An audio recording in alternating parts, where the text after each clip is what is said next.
নিষিদ্ধ আওয়ামী লীগকে এই রূপগঞ্জের মুখে দেখতে চাই না। তাদের কোনো কার্যক্রম এদেশের মানুষের স্বার্থে বাংলাদেশ জাতীয়তাবাদী দল কখনো হতে দেবে না। এক্ষেত্রে আমরা রূপগঞ্জ ইউনিয়ন বিএনপি এবং রূপগঞ্জ থানার বিএনপির অঙ্গ সংগঠন নেতৃবৃন্দ আমরা রূপগঞ্জ ইউনিয়নে 3 দেশ করতেছি 300 ফিটের মধ্যে। 1 নম্বর সৌ মার্কেট, 2 নম্বর জলসিরি, 3 নম্বর ল্যান্ডার বাজার। আমরা আওয়ামী লীগের অঙ্গ সংগঠন নিষিদ্ধ আওয়ামী লীগকে এই রূপগঞ্জের মুখে দেখতে চাই না। আমরা তাদেরকে প্রতিহত করবো ইনশাল্লাহ। আওয়ামী লীগের সমস্ত কার্যক্রম আইনত নিষিদ্ধ করা হয়েছে।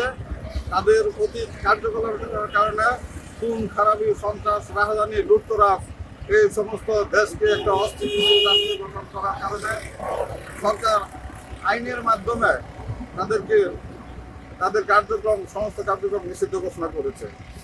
তারা অতীতে কার্যকলাপের কারণে তারা এত মানুষের মায়ের বুক খালি করেছে, অনেক মহিলাদেরকে বিধবা করেছে, অনেক সন্তানদেরকে তারা এতিম বানিয়েছে।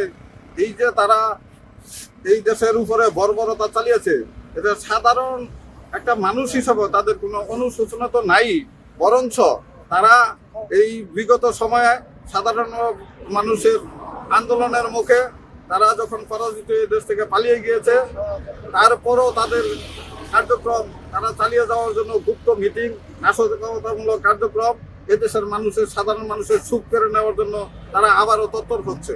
এই জন্য বাংলাদেশ জাতীয়তাবাদী দল বিএনপি তাদেরকে প্রতিহত করার জন্য, এদেশের মানুষের ভবিষ্যৎ সুখ স্বাচ্ছন্দ্যকে টিকায় রাখার জন্য জনগণের পাশে থেকে তাদেরকে প্রতিহত করবে।